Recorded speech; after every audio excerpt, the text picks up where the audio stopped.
नमस्कार, स्वागत है आप सभी का नया भारत के इस लाइव टेलीकास्ट में। मैं हूं आपके साथ प्रदीप शर्मा। अभी मेरी मौजूदगी पुन्हाना की अनाज मंडी में है। उस अनाज मंडी में जहां पर किसानों का अनाज फसल खरीदी जाती है। एक तरफ हरियाणा सरकार किसानों को लेकर और उनकी सुविधाओं को लेकर बड़ी बड़ी बात करती है, बड़े बड़े वादे करती है। ये ठीक सुना आपने कि सरकार हर संभव किसानों को लेकर तत्पर रहती है कि हर संभव किसान की मदद की जाए, मगर कुछ ठेकेदारों की वजह से पुन्हाना आड़ती परेशान हो रहे हैं। आड़तियों का आरोप है कि उनका ठेकेदार इनसे माल नहीं उठा रहा है, जिससे कि आम नागरिक को, आम किसान को बड़ी प्रॉब्लम का सामना करना पड़ रहा है। ईद के त्योहार पर आड़तियों ने सरकार से ठेकेदार पर गंभीर आरोप लगाते हुए कार्रवाई की मांग की है और उन्होंने सरकार से अनुरोध किया है, प्रशासन से अनुरोध किया है कि आड़तियों से फसल यदि उठनी चालू हो जाएगी तो यकीनन किसान खुशहाल जीवन जिएगा और जो उसके ऊपर दुख का पहाड़ टूटा हुआ है वो खत्म हो जाएगा। आइए आड़तियों की जुबानी उनके आरोप आपको सुनाने की कोशिश कर रहे हैं। उससे पहले हम भी प्रशासन से अनुरोध करते हैं कि ठेकेदार कौन है कौन नहीं है ये हम तो नहीं जानते, मगर आड़तिया जानते हैं। ये आपको नाम गाम पूरी डिटेल बताएंगे, दिखाएंगे, सुनाएंगे, मगर हम भी अनुरोध करते हैं मामले की निष्पक्ष जांच हो ताकि किसानों की फसल की पेमेंट समय पर मिल सके। अकील खान बालोद ट्रेडिंग कंपनी से। यहाँ पर मेन दिक्कत ये है जो प्रॉपर वे में सरसों का उठान नहीं हो पा रहा है, जिसकी वजह से जो सरकार का वो है कि 72 घंटे में हम पेमेंट डाल देंगे, उस वजह से पेमेंट नहीं हो पा रही है। और ऊपर से ईद का त्यौहार आ रखा है, जिससे किसान बहुत परेशान है। नहीं, हमारी फ़ोन पे भी बात हुई है, वो आश्वासन देते हैं कि अभी कर रहे हैं, हम व्यवस्था कर रहे हैं, जबकि उनकी मनसा व्यवस्था करने की नहीं होती।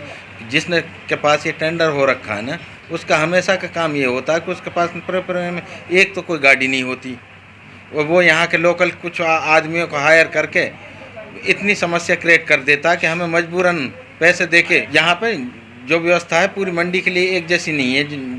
जो उसके कांटेक्ट में है, नज़दीक में है, उनके तो माल उठ जाते हैं और दूसरे बंदों से वो 4 या 5 रुपये कट्टे की डिमांड करते हैं। अगर नहीं देते तो आड़ती कहाँ से दे। इसका नाम महेंद्र है शायद।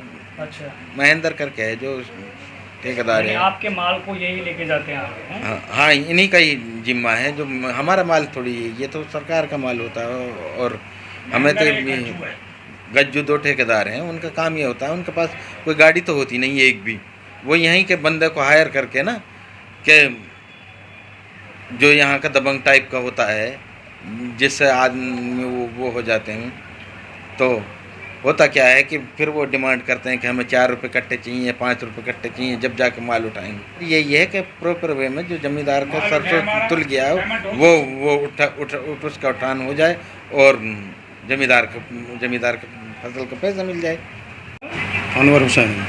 कितनी नंबर आड़त से हैं आप? 79 नंबर।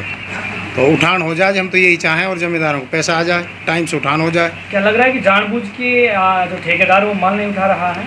इस पे गाड़ी ना है जी। अच्छा, परेशानी गाड़ी नहीं की। ये हमेशा और हर साल ऐसे ही होता, गेहूँ में भी सरसों में भी गाड़ी है ही नहीं इसके पास, ठेका ले लेता। इसके कारण आप तमाम आड़तियाँ परेशान हैं? बिल्कुल, सारी मंडी परेशान है। आप प्रशासन से क्या मांग करना चाहें? हम ये मांग कर रहे हैं जी, हमारा माल टाइम पे उठ जाए और जमींदारों को पैसा आ जाए, हमें माल में कोई परेशानी ना हो। ठेकेदार कौन है? ठेकेदार तो महेंद्र पाल है, क्या है जी उसका नाम? अच्छा, आपको कोई पता है कहाँ बैठते हैं, कहाँ से हैं, नहीं कुछ मालूम है इसके बारे में? ना है, मंडी में तो आता ही नहीं है। अच्छा, फूलचंद, ये मेन चीज़ पा जाओ, ना माल उठ रहा ना पेमेंट। आज जिम्मेदार हाँ करता हूँ बस ये क्यों नहीं उठ रहा है माल? क्यों नहीं हो रहा? बस वो टेंडर ऐसा ना बड़े 2-4 आड़ती को उठाकर फारिग कर लेता, बाकी फिर डोलो। कौन किसकी गलती है बताइए, थोड़ा विस्तार से समझाइए, प्रशासन आपको सुन रहा है। गलती हमें ठेकेदार की है।